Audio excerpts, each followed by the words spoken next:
Shoutout nga pala kay Ma'am AG Parma. Timplahin na po natin yung testy natin at ito yung mga sangkap ano. Yung tubig natin, 2 kilo at 1/4.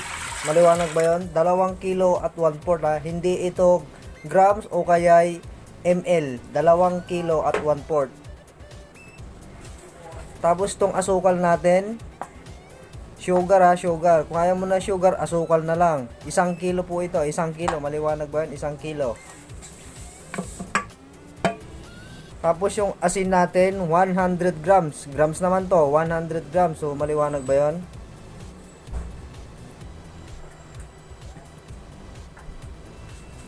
Tapos yung shortening, yung mantika na tulog. Ito po ay 1/4 kilo ha, 1/4 kilo. Tapos yung harina natin, first class, 5 kilo.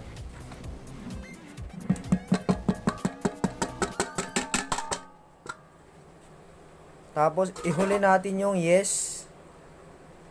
Ang yes po natin ay 100 grams. Maliwanag ba yan? 100 grams ang yes natin. Kasi marami ito, 100 grams. So bakit marami? Kasi rush.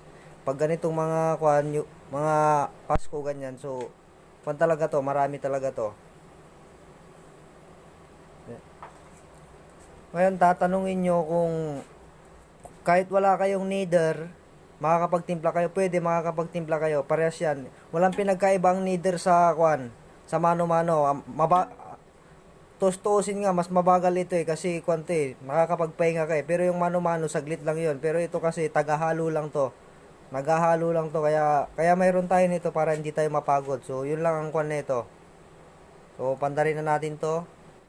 Isinare ko po ang video na ito para naman may idea kayo tuwing Pasko at bagong taon. At kailangan po kapag bagong taon ay 23 pa lang ay magtimpla na kayo. Kaya po 5 kilo lang ang tinimpla ko sa Pasko dahil kukunti lang po yung lalagyanan natin ng tasty at yun lang ang kaya. Kaya kung konti lang din yung lalagyanan nyo ng tasty, kailangan dapat ay magtimpla na kayo kaagad para naman hindi kayo maubusan kaagad ng benta ng tasty kasi nga malakas yung tasty natin.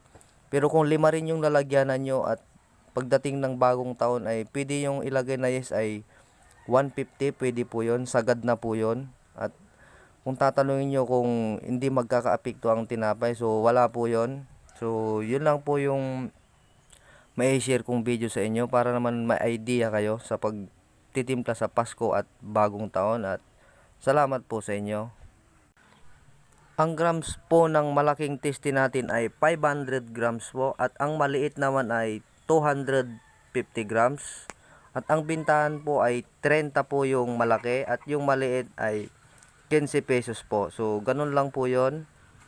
At uulitin ko po, isinare ko po ang video na ito para naman po may idea kayo pagdating ng Pasko at bagong taon. Dahil nung nakaraang Pasko ay ganito po ako nagtimpla. So panoorin nyo na lang po ng buo para mas matutunan nyo ang pagtitimpla ng Pasko at bagong taon. Ang init po ng oven natin ay 150 Celsius. So kapag mayroon na siyang init na 150 Celsius ay pwede nyo na pong pahinaan yung apoy nyo. At sa baba po tapos itataas po natin. Kailangan po pula muna siya ng konti bago natin po itaas yung tasty natin. So maliwanag po ba yon?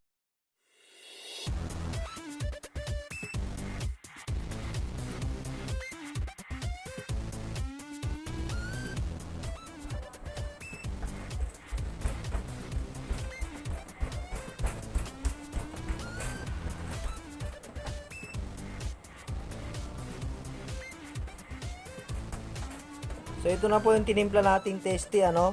So nakikita nyo, yan, so tinimpla ko na siya. At titignan naman natin dito. Yan.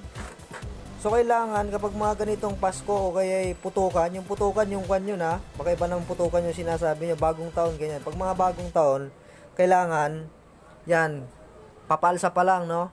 Papalsa pa lang, magtimpla na kayo. Lalong-lalo na kung rush, kung malakas yung tasty yung kasi pag sa mga 25 ganyan, yung year talaga malalakas yung tasty.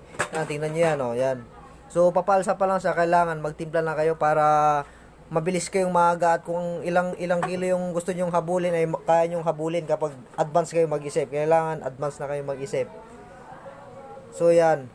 So abangan nyo to at Iluluto na natin to. Tapos ito naman, okay lang na umalsa to eh. Huwag lang ma-over alsa. So, sakto lang yan. Nakalimutan kong sabihin, pero talagang nakalimutan ko naman talaga. Ito pala, bago nyo to istakin, ano, kasi nga, yan, hindi pa siya umalsa. So, palsahin muna natin bago natin to ilagay, ano, tapos palamigin muna natin. So, maliwanag ba yun? Kailangan ito, pagkatapos yung napigura, lagyan nyo na siya ng lard. Alam nyo yung lard, yun yung shortening. Pairan nyo to. To buo, no? So, maliwanag ba yun? Para kapag umalsa na ito, konting galaw lang. Kasi kapag ginalaw nyo to ng persaan, so babagsak siya, kailangan konti lang pag nilagay nyo sa dito. Kapag nilagay nyo sa dito, kailangan malamig na to. So, maliwanag ba yon? Siya na mga kamaster, ano? So, kapag nilagyan nyo to ng shortening o tinatawag na lard, ano? Kailangan lagyan yung mabuti, ha? Ngayon, tatanungin nyo kung bakit kinakamay. Kamayin nyo na lang kasi kapag paan naman gagamitin yun, mas lalong mahirap, ano? So, kailangan kamay talaga yan. At saka kailangan lagyan yung mabuti yan, ano? So, panoorin nyo kung mabuti kung paano siya lagyan.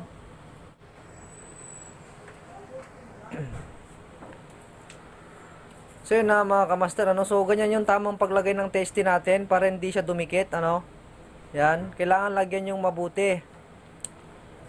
Ngayon, para naman sa mga masila na makakita nito na bakit kinakamay. So, ganyan po talaga ang tamang paglagay ng lard o tinatawag na shortening kasi hindi natin maayos yung trabaho natin kapag maglalagay tayo ng gloves. At siyempre automatic yan, malinis na yung kamay natin. Hindi naman tayo bata siguro na sabihin na malinis ba yung kamay mo. Siyempre automatic na yan. Kung nagtatrabaho ka sa bakery, o isa kang panadero, o isa ka pang helper, o isa ka pang master baker, automatic na malinis na yung kamay mo.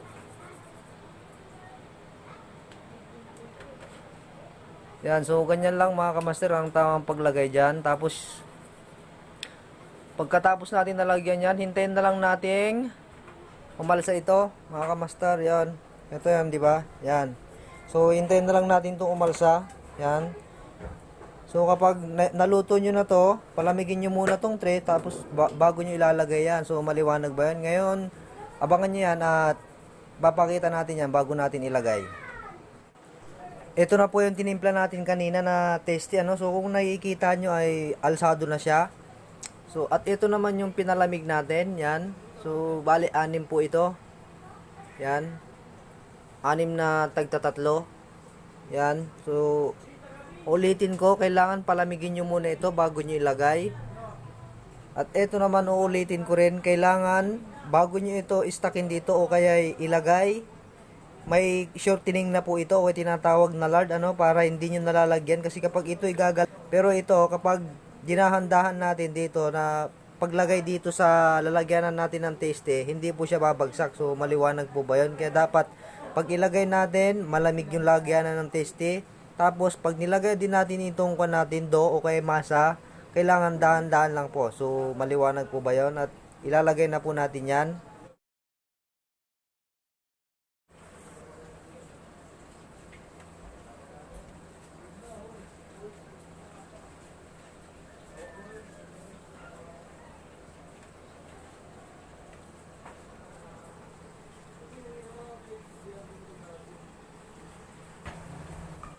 At dito ko na po tatapusin ang video natin at kung may pagkakamali man ako o may gusto kayong itanong ay itanong nyo lang at sasagutin ko yan. Salamat sa panonood.